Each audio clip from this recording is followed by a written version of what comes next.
Friends, welcome back. तो friends, अभी का वीडियो है who is Vladimir Putin, journey from a spy to the president of Russia. तो चलो देखते हैं।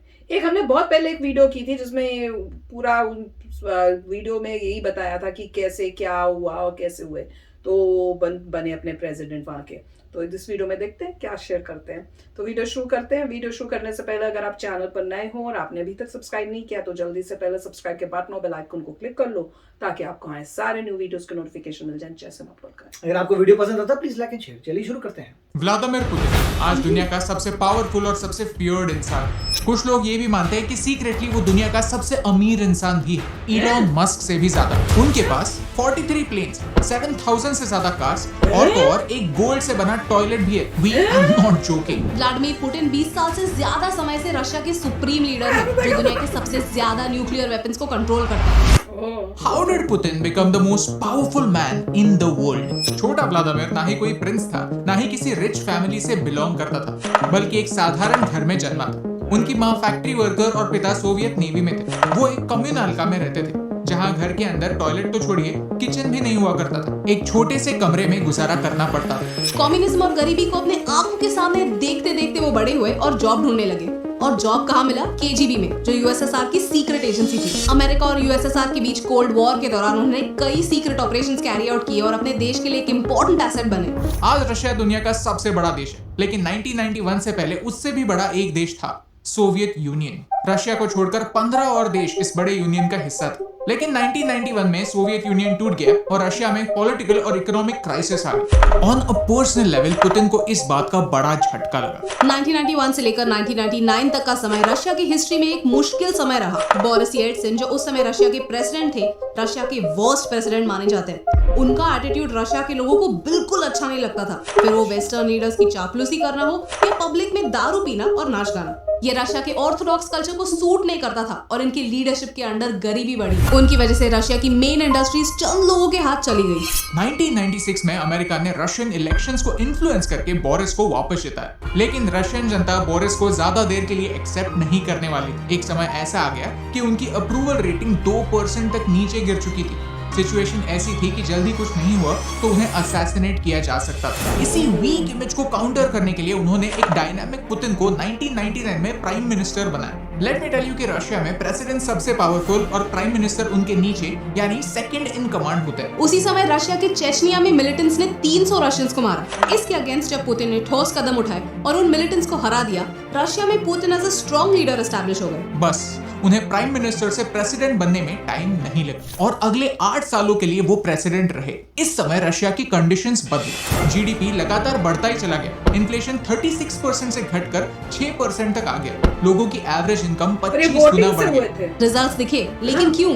अच्छी पॉलिसी मेकिंग की वजह से नहीं, ऑयल की वजह से। जैसे तेल की डिमांड और प्राइसेस बढ़े, रशिया की इकोनॉमी भी बढ़ी। On the other hand, police reforms और मिलिट्री रिफॉर्म्स के साथ रशिया बदल रहा था। लोगों को फिर से पुतिन एक ग्रेट लीडर की याद दिला रहा था। इसी के चलते चलते 2004 में पुतिन को 71% वोट मिले और वो फिर से इलेक्ट हो गए। टेक्निकली एक इंसान सिर्फ 2 टर्म्स के लिए प्रेसिडेंट हो सकते हैं, लेकिन पुतिन स्मार्ट थे। उन्होंने 2008 के बाद as a prime minister role ले लिया और उनके ही जूनियर को प्रेसिडेंट बना दिया। कंट्रोल उन्हीं के हाथ में था। 2012 में वो वापस प्रेसिडेंट बन गए। ऐसा नहीं है कि उन्हें कोई अपोज करना नहीं चाहता, लेकिन सच ये है कि उन्हें कोई अपोज नहीं कर सकता। उनके क्रिटिक्स मिस्टीरियसली गायब हो जाते हैं। Journalist, farmer KGB agents, even reputed politicians, जिन्होंने भी पुतिन को क्रिटिसाइज किया, उनका अंजाम एक ही हुआ। पुतिन इज सो पावरफुल कि जब रशिया के सबसे अमीर इंसान ने उनके ऑपोजिशन पार्टी को कैंपेन के लिए फंड किया, उन्हें टैक्स एवेजन के चार्जेस के अंडर 14 सालों के लिए जेल में फेंक दिया गया। तो उन्हें क्रिटिसिज्म को हैंडल करने की जरूरत नहीं पड़ती, क्योंकि जो लोग उन्हें क्रिटिसाइज करते हैं वो उन्हें ही हैंडल कर देते हैं। इसी इंसान के एक इशारे पर 6000 न्यूक्लियर वेपन्स तैयार हैं, जो दुनिया के किसी भी कोने तक सिर्फ 10 मिनट में पहुंच सकते हैं। So in the end what does he want? Putin अपने सारे स्पीचेस में इस इंसान का नाम जरूर लेते हैं, इवान इलिन, जो एक रशियन फिलोसोफर थे, जिन्होंने कहा था कि पहले रशिया एक इनोसेंट देश हुआ करता था, लेकिन फॉरेन ताकतें उसे वीक बनाती चली गई। Putin needs to be strong, क्योंकि वीक लोगों के साथ क्या होता है ये उन्होंने बचपन से देखा है। आज ऑन पेपर पुतिन की वेल्थ $70 बिलियन है, लेकिन फाइनेंशियल एनालिस्ट का मानना है कि उनकी असली वेल्थ $200 बिलियन से ज्यादा है, which makes him richer than our favorite Elon Musk। Geopolitics में कोई दोस्त नहीं होता, भारत को प्रोटेक्ट करने के लिए हम किस तरह के लोगों से डील कर रहे हैं, ये समझना हमारे लिए इम्पोर्टेंट है, and that's why this video. So this is the story of Vladimir Putin, दुनिया का इकलौता इंसान जो चाहे वो सब कर सकता है, लेकिन जिसके खिलाफ आवाज उठाने की हिम्मत कोई नहीं करता, और जो करता है वो इस दुनिया से ही उठ जाता है। अगर आपको इस वीडियो से वैल्यू मिली, कुछ नया सीखने मिला, तो इस वीडियो को शेयर कीजिए, क्योंकि इस नए वर्ल्ड ऑर्डर में हमें सिर्फ भारत की ही नहीं पूरे दुनिया की जानकारी होने की जरूरत है, और इस प्रयास में आपका साथ निभाने से मुझे फर्क पड़ा। तो फ्रेंड्स समझ लो क्या हालत है, और ये है सच्चाई। और आप सोच सकते हो कि आप चाहोगे ऐसा लीडर हम अपनी कंट्री के अंदर, जहां पे आपको खुली छूट है। देख लो मोदी जी को क्या क्या सुनने को मिलता है।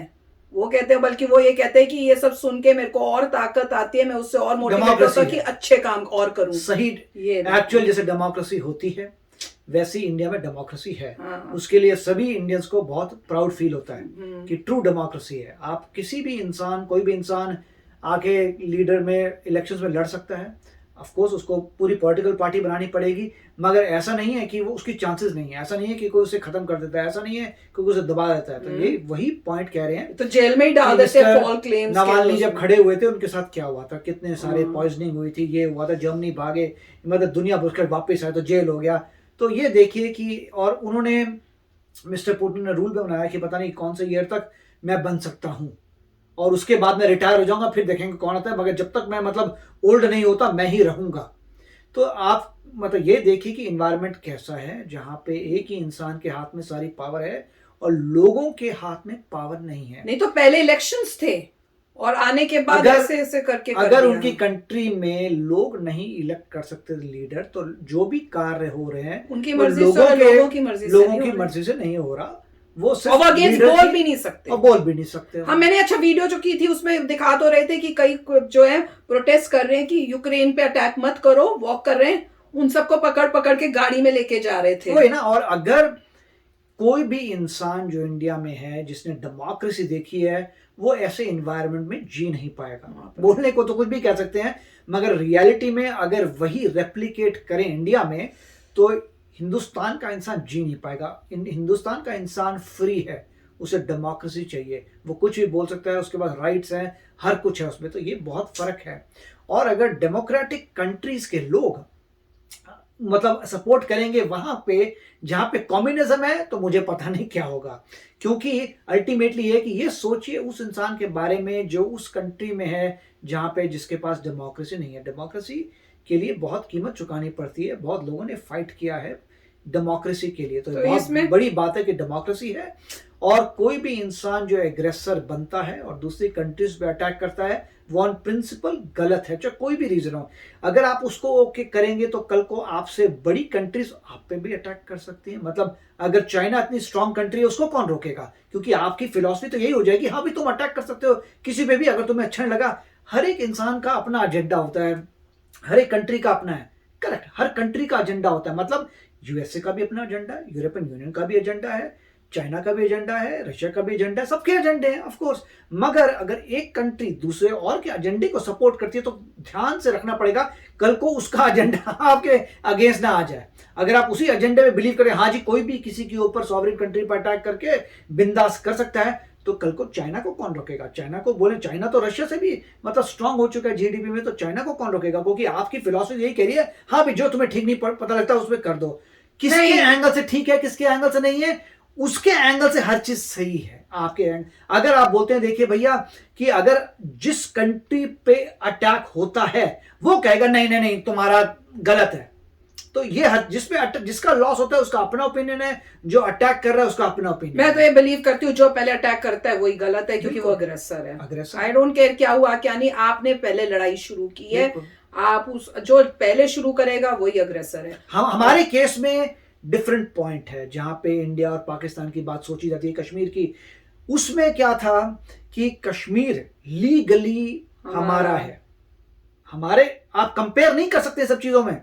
हमारे लीगली जब राजा जो थे, अगर आप देखें कि पूरी जो वो एम्पायर बनी थी अफगानिस्तान में, कश्मीर में, वो कौन थे?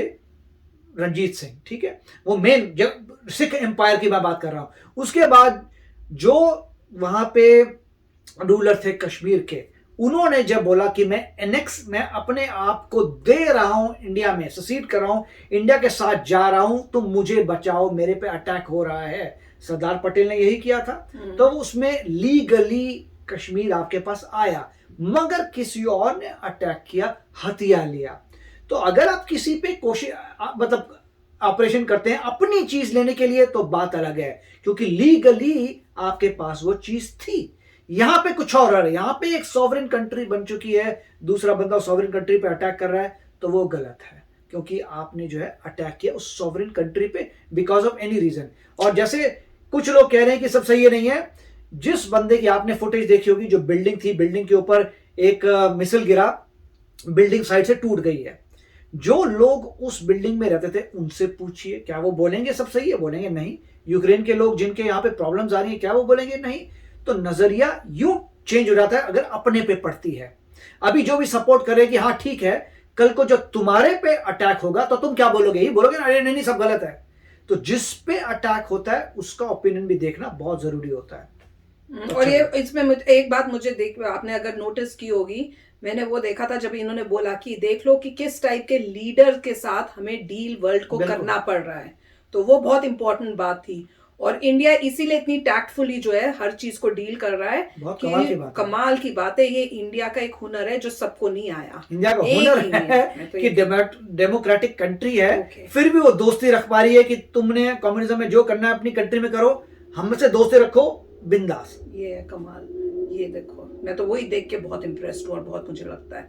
तो चलो फ्रेंड्स, चलती हूँ, मिलेंगे नेक्स्ट वीडियो में बहुत ही जल्द। Till then take care and bye bye. तो अगर आप मेरे इस चैनल पे नए हो तो जल्दी से सब्सक्राइब के बटन को हिट करो और बेल आइकन को क्लिक करो, ताकि आपको मेरा जब नया वीडियो मैं लगाऊं आपको उसके बारे में जल्दी से पता चल जाए।